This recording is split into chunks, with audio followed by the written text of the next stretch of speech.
அனைவருக்கும் வணக்கம்.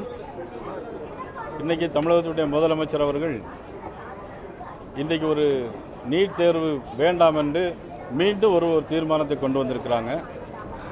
ஆக நீட் தேர்வை பொறுத்த மட்டிலும் ஏற்கனவே முன்னாள் முதலமைச்சர் எடப்பாடி பழனிசாமி அவர்கள் ஒரு தீர்மானத்தை போட்டு முன்மொழிந்து அது குடியரசுத் தலைவருக்கு அனுப்பி மறுபடியும் குடியரசுத் தலைவர் திருப்பி வரப்பட்டது. அதன் பிறகு அன்றைக்கு மத்திய மக்கள் நல்வாழ்வுத்துறை அமைச்சராக இருந்த JP நட்டா அவர்களும் முன்னாள் முதலமைச்சர் எடப்பாடி பழனிசாமி அவர்களும் கலந்து பேசி கிராமத்தில் படிக்கிற ஏழை எளிய மாணவர்களுக்கு அதில் உதவி வேண்டும் என்று கேட்டதன் அடிப்படையில் 7.5%, அதாவது கிராமப்புறத்தில் படிக்கிற எல்லா மாணவர்களுக்கும் 7.5% அவர்களுக்கு இடஒதுக்கீடு கொடுத்து அதனுடைய அடிப்படையில் நிறைய ஏழை மாணவர்கள் படிக்கிறாங்க. இன்னைக்கு நீட் தேர்வு வேண்டாம்னு ஏன் சொல்கிறாங்க அப்படின்னா, தனியார் மருத்துவக் கல்லூரியில் பார்த்தீங்கன்னா முன்னாலெல்லாம் 1 கோடி ரூபா MBBS படிக்கணும்னா 1 கோடி ரூபா, இல்லை PG படிக்கணும்னா அது 3 கோடி ரூபா, அதே ரேடியாலஜி படிக்கணும்னா கூட ரூபா கொடுக்கணும். 2.5 கோடி 3 கோடி ரூபா கொடுத்தா தான் PG படிக்க முடியும். ஆனால் இந்த நிலையெல்லாம் மாற்றி நமது மத்திய அரசாங்கம் வந்த உடனே மாண்புமிகு நரேந்திர மோடி அவர்களுடைய அரசாங்கம் இன்னைக்கு ஏழை எளிய மாணவர்கள் ஈஸியாக பரீட்சை எழுதிட்டு நேராக போய் அட்மிஷன் ஆகிற அளவுக்கு இன்றைக்கி நிலைமையை மாற்றி ஏழை எளிய மாணவர்கள், தமிழக மாணவர்கள் படிப்பதற்கு வசதியாக நீட் தேர்வு இருக்குது. ஆனால் ஏற்கனவே இவர்கள் முதலமைச்சராக வந்தபோது ஒரு தீர்மானம் போட்டார்கள், அதுவும் திருப்பி அனுப்பப்பட்டது. இப்பொழுது 2வது முறை தீர்மானம் போடுதுன்னு சொன்னால் நடக்காத விஷயத்தை, நடைமுறைப்படுத்த முடியாத ஒரு விஷயத்தை திரும்ப ஒன்று சொல்லுவாங்கல்ல, உண்மை மெதுவாக போய் சேரும், பொய் சொன்னோம்னா அது ரொம்ப வேகத்தில் போய் சேரும். அதனால் பொய்ய திரும்ப சொல்லி அது உண்மையாக்கலான்னு பார்க்கலான்னு நினைக்கிறாங்க, அரசியல் பண்ணுறாங்க. அதனால் இதையெல்லாம் நாங்கள் ஏற்க இயலாது. நீட் தேர்வு வேணும், ஏழை எளிய மாணவர்கள் படிக்கணும், பணம் இல்லாமல் ஏழை எளிய மாணவர்கள் மருத்துவக் கல்லூரியில் படிக்கணுங்கிறதுக்காக மத்திய அரசாங்கம் இருக்கிறது. ஆகவே முதலமைச்சர் கொண்டு வந்த இந்த தீர்மானத்தை ஏற்க இயலாதுன்னு சொல்லி, ஆமாம், இப்போது சில முறைகேடு நடந்திருக்கிறது. அந்த முறைகேடுகளை மத்திய அமைச்சர், நமது மத்திய மக்கள் நல்வாழ்வுத்துறை அமைச்சர் நடவடிக்கை எடுப்போம் என்று சொல்லியிருக்கிறாங்க. அதையும் அவர்கள் பொருட்படுத்தாமல் இந்த நீட் தேர்வு மீண்டும் வேண்டாம் என்று தீர்மானம் கொண்டு வந்திருக்கிறார்கள். வேண்டும்னு சொல்லி அவர்கள் கொண்டு வந்த தீர்மானத்தை எதிர்த்து நாங்கள் வெளிநடப்பு செய்திருக்கிறோம். அடுத்தபடியா அவங்க இங்க வாங்க. அடுத்த விஷயம் எதுக்காகன்னு சொல்லி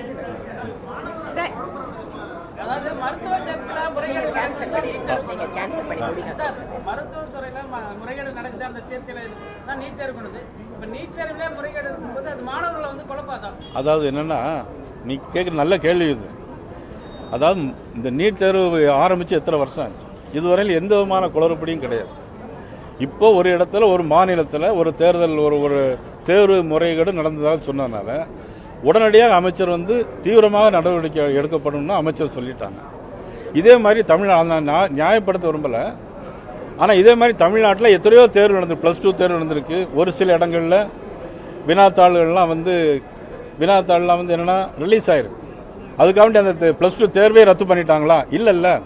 அது மாதிரி தான் ஒரு இடத்துல ஒரு தவறு நடந்தால் மத்திய அமைச்சர் அதை நடவடிக்கை எடுப்போம்னு சொல்லி நடவடிக்கை எடுத்திருக்கிறார். தமிழகத்தில் நீட் தேர்வு நடக்கும்போது கடுமையான கட்டுப்பாடுகள் வைக்கிறாங்க. மாணவர்கள் சோதனைக்கு உள்ளாக்கப்படுறாங்க. ரொம்ப எந்த அளவுக்கு நடத்துறாங்கன்னு தெரியும். ஆனால் வட மாநிலங்கள் அந்த அளவுக்கு சோதனைகளோ இல்லை கட்டுப்பாடோ இல்லையே. அதை இல்லை நீங்க சொல்றது தவறு. எல்லா மாநிலங்களிலும் நீட் எக்ஸாமினேஷன் பொறுத்த மட்டும் மத்திய அரசாங்கம் அது நீட் தேர்வாக இருந்தாலும் சரி, எந்த தேர்வாக இருந்தாலும் சரி, மிக கடுமையான முறையில் நடவடிக்கை எடுக்கிறாங்க.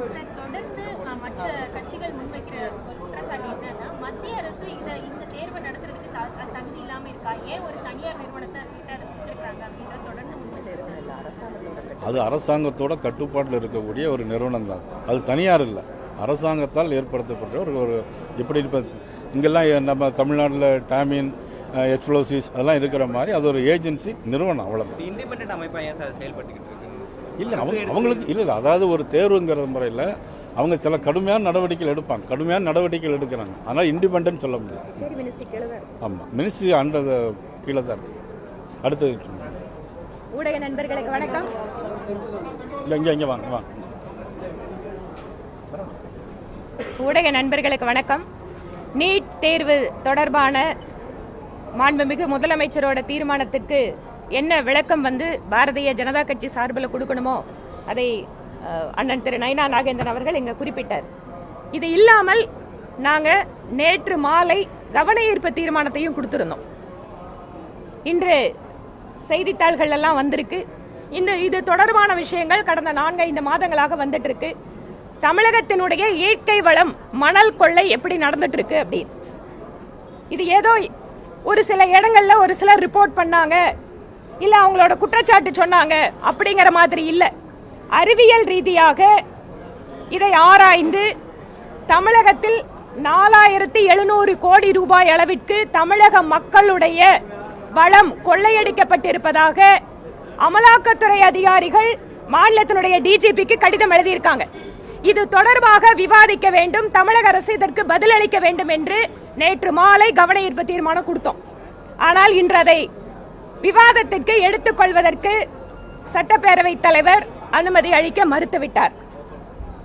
இன்று தமிழகத்தில் ஒருபுறம் அரசாங்கம் வருமானத்திற்காக மதுக்கடைகளை நடத்தி கொண்டிருக்கிறது, இன்னொரு புறம் இந்த மாநிலத்தினுடைய இயற்கை வளமாக இருக்கக்கூடிய மணல் அது வெறுமன ரிசோர்ஸ் மட்டும் பார்க்க முடியாது. ஏனென்றால் சுற்றுப்புற சூழல், புவி வெப்பமயமாதல், மக்களுடைய நீராதார பிரச்சனைகள், விவசாயம் சார்ந்த பிரச்சனைகள் எல்லாவற்றிற்கும் இந்த மணல் என்பது ஒரு காரணமாக இருக்கிறது. மணல் இருந்தாதான் ஆத்துல நீர் நிற்கும், கீழே கிரவுண்ட் வாட்டர் ரீசார்ஜ் ஆகும். ஆனால் அனுமதிக்கப்பட்ட இடங்களை விட மிக மிக அதிகமான அளவில் தமிழகத்தில் மணல் கொள்ளை நடந்திருக்கிறது. அரசாங்கத்திற்கு சரியாக வருமானம் வராமல் அதில் இடையில் இருப்பவர்கள் கோடிக்கணக்கான ரூபாய் சாப்பிட்டிருக்காங்க. இது பற்றி விவாதிப்பதற்கு தமிழகம் இந்தியாவிலேயே நம்பர் 1 மாநிலம், இந்தியாவுக்கே வழிகாட்டுற மாநிலம் எல்லாம் உள்ள உட்கார்ந்து பேசிட்டு இருக்காங்க. இதை பத்தி ஏன் விவாதிக்க மறுக்கிறார்கள்? இது பற்றி ஏன் தமிழக அரசு விளக்கம் கொடுக்க மறுக்கிறது?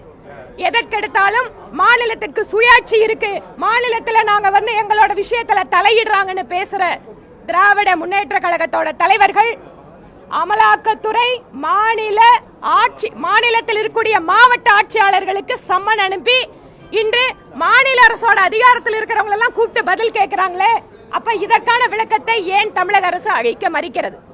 அதனால் மணல் கொள்ளை விஷயத்தில் சம்பந்தப்பட்ட நபர்கள் மீது உடனடியாக நடவடிக்கை எடுக்க வேண்டும்.